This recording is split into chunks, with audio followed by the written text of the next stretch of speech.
Hello students, कैसे हैं आप सब। तो आज हम बात करेंगे एस ब्लॉक एलिमेंट्स की। तो एस ब्लॉक एलिमेंट्स क्या होते हैं?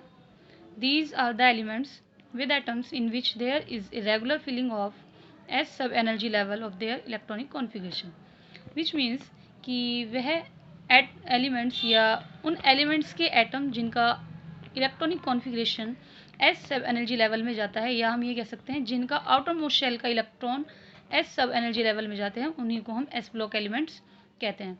तो जैसे कि हम जानते हैं कि एस ऑर्बिटल में मैक्सिमम 2 ही इलेक्ट्रॉन आ सकते हैं। तो since the S orbital can have at the maximum 2 electrons, these elements can be divided into 2 categories. So on the basis of s electrons, यानी कि 2 इलेक्ट्रॉन जो हमारे हैं s ऑर्बिटल के, इनके बेसिस पे s ब्लॉक एलिमेंट्स को 2 categories में डिवाइड किया गया है। फर्स्ट है हमारी फर्स्ट ए ग्रुप और सेकंड है हमारा सेकंड ए ग्रुप। ठीक है, तो फर्स्ट ए ग्रुप के एलिमेंट्स को नाम दिया गया है एल्केली मेटल्स, जिनका आउटरमोस्ट शेल का इलेक्ट्रॉनिक कॉन्फ़िगरेशन होता है NS1, और सेकंड ए ग्रुप के एलिमेंट्स को नाम दिया गया है एल्केलाइन अर्थ मेटल्स, जिनका आउटरमोस्ट शेल का इलेक्ट्रॉनिक कॉन्फ़िगरेशन होता है NS2। ठीक है, तो फर्स्ट ए ग्रुप में जो हमारे एलिमेंट्स हैं lithium, sodium, potassium, rubidium, caesium and francium. इसी तरीके से सेकंड ए ग्रुप में हमारे एलिमेंट हैं beryllium, magnesium, calcium, strontium, barium and radium. ठीक है, तो आपके एग्जाम्स में एक क्वेश्चन आता है कि give the periodic discussion of S block elements, या फर्स्ट ए ग्रुप एलिमेंट्स, या सेकंड ए ग्रुप एलिमेंट्स। इस तरीके से लॉन्ग क्वेश्चन आते हैं। पी ब्लॉक एलिमेंट्स के भी आते हैं, वो भी मैं आपको कराऊंगी।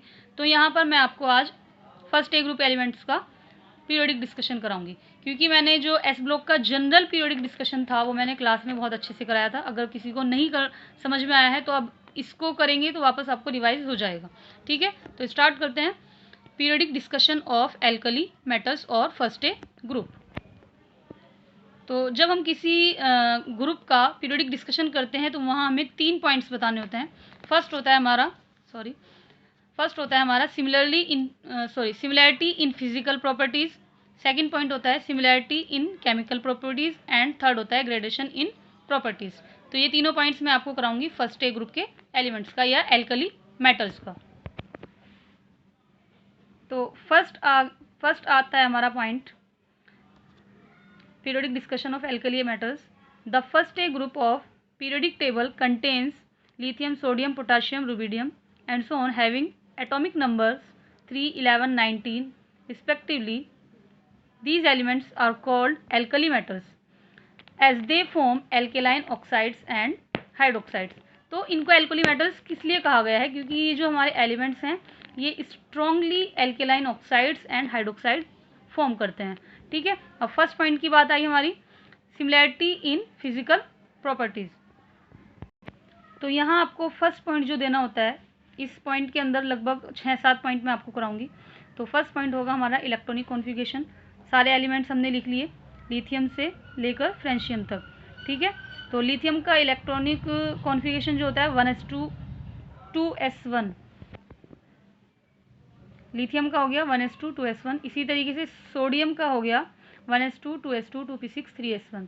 तो इसी वे में हम आगे बढ़ते जाएंगे और हमें दिख रहा है क्लियरली कि आउटर मोस्ट शेल का इलेक्ट्रॉनिक कॉन्फ़िगरेशन जो आ रहा है वो s1 आ रहा है, यानी कि हम 2 3 4 5 की जगह n लिख दें तो दो सारे एलिमेंट्स का जो जनरल इलेक्ट्रॉनिक कॉन्फ़िगरेशन आता है वो आता है हमारा NS1। ठीक है, so they all have similar electronic configurations having 1 electron in the outer most shell, that is they have general electronic configuration NS1। वो आपको यहाँ क्लियरली दिख गया होगा। ठीक है, सेकंड पॉइंट की बात करते हैं। सेकंड पॉइंट है oxidation state. These elements have +1 oxidation state. तो ये एलिमेंट्स +1 ऑक्सीडेशन स्टेट शो करते हैं। क्यों शो करते हैं ये मैं आपको एक्सप्लेन कर रही हूँ, आप नोट करना चाहें तो नोट कर सकते हैं। जैसे कि हमने अभी अभी देखा कि इनका जो आउटर मोस्ट शेल का इलेक्ट्रॉन होता है वो s ऑर्बिटल में जाता है, यानी कि s ऑर्बिटल में सिर्फ एक इलेक्ट्रॉन होता है। So they have only 1 electron in the outer most shell which they can easily lose. जैसे कि हमने आयनाइजेशन पोटेंशियल वाले टॉपिक में पढ़ा था कि ईजिली लूज कर जाएगा अगर s ऑर्बिटल में हमारा आउटर मोस्ट शेल का इलेक्ट्रॉन होगा, तो इसका मतलब उसके लिए आयनाइजेशन पोटेंशियल क्या होता है हमारा कम होता है। तो अगर ये एक इलेक्ट्रॉन इजीली लूज कर रहा है तो उसकी ऑक्सीडेशन स्टेट +1 आती है। सेकंड इलेक्ट्रॉन लूज क्यों नहीं करता? क्योंकि अगर हमारा एक इलेक्ट्रॉन लूज कर गया, सपोज करो लिथियम से हमारा एक इलेक्ट्रॉन लूज हो गया, तो हमारा इलेक्ट्रॉनिक कॉन्फ़िगरेशन क्या बचता है? 1s2, जो कि एक स्टेबल कॉन्फ़िगरेशन है। ठीक है, क्योंकि सारे एलिमेंट्स क्या करते हैं? स्टेबल कॉन्फ़िगरेशन अटेन करने की कोशिश करते हैं। तो हमारा एक इलेक्ट्रॉन रिमूव होने के बाद सारे एलिमेंट्स का जो इलेक्ट्रॉनिक कॉन्फ़िगरेशन होता है वो स्टेबल कॉन्फ़िगरेशन हो जाए, इसलिए इनका ऑक्सीडेशन स्टेट +1 कही गई है। ठीक है, सेकंड पॉइंट है हमारा एटॉमिक एंड आयनिक रेडियाई। ठीक है, the atomic and ionic radii of these elements increases from lithium to francium because of increase in the number of shells. यानी कि जैसे जैसे हम एल्कली मेटल्स के ग्रुप में आगे बढ़ते हैं तो इनकी एटॉमिक और आयनिक रेडियाई इंक्रीज होती है। क्यों? क्योंकि ये हम जानते हैं जब हम किसी ग्रुप में आगे बढ़ते हैं, यानी कि नीचे की ओर आते हैं हम किसी ग्रुप में, तो नंबर ऑफ शेल्स बढ़ते हैं। नंबर ऑफ शेल्स बढ़ेंगे तो हमारे एटम का साइज बड़ा होगा। साइज बड़ा होगा तो क्या होगा? उसकी रेडियस बड़ी होगी। ठीक है, तो एटॉमिक और आयनिक रेडियस क्या होगा? इंक्रीज होता जाएगा। ठीक है, जैसे यहाँ पे मैंने एग्जांपल दिया है, लिथियम के लिए एटॉमिक रेडियस है 1.34 एंगस्ट्रॉम, सोडियम के लिए है 1.57 एंगस्ट्रॉम, पोटाशियम के लिए है 1.96 एंगस्ट्रॉम, और इसी में ये बढ़ती जा रही हैं। ठीक इसी तरीके से आयनिक रेडियस की अगर बात करें तो लिथियम आयन के लिए है 0.60 एंगस्ट्रॉम, सोडियम आयन के लिए है 0.95 एंगस्ट्रॉम एंड पोटेशियम आयन के लिए है 1.33 एंगस्ट्रॉम, और इसी वे में ये इंक्रीज होती जा रही है। ठीक है, तो इन जनरल हम कह सकते हैं कि the atomic and ionic radii of these elements are increases from lithium to francium. तो इसके बेसिस पे हम क्या कहेंगे कि लिथियम का एटॉमिक और आयनिक रेडियस सबसे कम होगी और फ्रेंशियम की सबसे ज़्यादा होगी। ठीक है, तो नेक्स्ट पॉइंट है हमारा आयनाइजेशन पोटेंशियल। तो आयनाइजेशन पोटेंशियल अगर आपने अच्छे से वीडियो देखा होगा तो आपको पता होगा ग्रुप में आगे बढ़ने पर आयनाइजेशन पोटेंशियल पे क्या इफेक्ट होता है, यानी कि क्या वेरिएशन आता है। तो ये मैंने बताया था कि किसी ग्रुप में नीचे की ओर आने पर, यानी कि अगर हम लिथियम से फ्रेंशियम की बात कर रहे हैं तो किसी ग्रुप में नीचे की ओर आने पर आयनाइजेशन पोटेंशियल क्या होगा? डिक्रीज होगा। ठीक है, तो the ionisation potential of these elements decreases from lithium to francium. और इसका फैक्ट क्या था ये भी मैंने आपको बताया था, क्योंकि नंबर ऑफ शेल्स बढ़ते हैं, अट्रैक्शन ऑफ फोर्स डिक्रीज होता है और हमारा जो इलेक्ट्रॉन होता है वो इजीली रिमूव हो जाता है।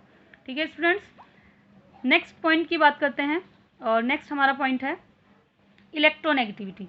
तो इलेक्ट्रोनेगेटिविटी मैं आपको करा चुकी हूँ और उसका वेरिएशन भी मैंने ग्रुप का बता दिया था आपको। तो ग्रुप में वेरिएशन क्या होता है कि जैसे जैसे हम किसी ग्रुप में नीचे की ओर आते हैं तो हमारी जो एलिमेंट या एटम की इलेक्ट्रोनेगेटिविटी होती है वो क्या होती है? डिक्रीज होती जाती है, यानी कि उसकी इलेक्ट्रॉन को अपनी ओर अट्रैक्ट करने की टेंडेंसी डिक्रीज हो जाती है। तो इसी तरीके से हम एस ब्लॉक एलिमेंट्स या फर्स्ट ए ग्रुप के एलिमेंट्स के लिए बोल सकते हैं the electronegativity of these elements also decreases in same order, that is from lithium to francium.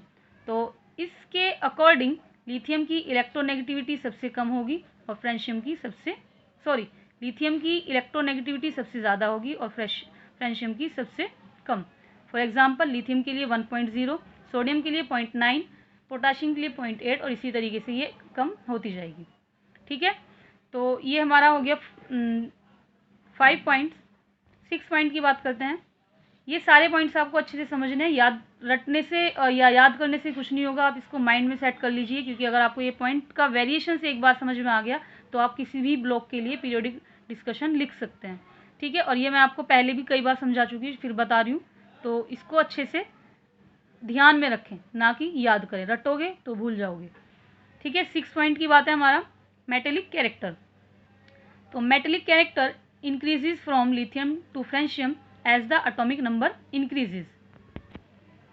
तो इसे आप आयनाइजेशन पोटेंशियल की फॉर्म में भी समझ सकते हैं कि जैसे जैसे किसी एटम के लिए या किसी ग्रुप के एलिमेंट्स के लिए आयनाइजेशन पोटेंशियल डिक्रीज होता जाता है, उसका मेटेलिक कैरेक्टर जो है वो इंक्रीज होता जाता है, क्योंकि मेटेलिक कैरेक्टर एक तरीके से इलेक्ट्रॉन को लूज भी करता है। ठीक है, सेकेंड हमारा पॉइंट है, next point, melting and boiling point. तो their melting and boiling point are very low and decreases from lithium to francium as the atomic number increases. यानी कि जैसे जैसे हम लिथियम से फ्रेंशियम की ओर नीचे की ओर बढ़ते हैं, हमारा मेल्टिंग पॉइंट और बॉइलिंग पॉइंट डिक्रीज होता जाता है, और लिथियम के लिए सबसे ज़्यादा होगा और फ्रेंशियम के लिए कम होगा। ठीक है, नेक्स्ट पॉइंट है हमारा फिजिकल कैरेक्टरिस्टिक्स। फिजिकल कैरेक्टरिस्टिक में हमें क्या लिखना है? They are all silvery white metals, यानी कि ये सिल्वर कलर के वाइट मेटल्स हैं। They are soft like wax, ये सॉफ्ट होते हैं मोम की तरह। And can be easily cut with a knife, और चाकू से इजीली कट सकते हैं। ठीक है, तो ये हमारी हो गई फिजिकल प्रॉपर्टीज़ या सिमिलैरिटीज़ इन फिजिकल प्रॉपर्टीज़।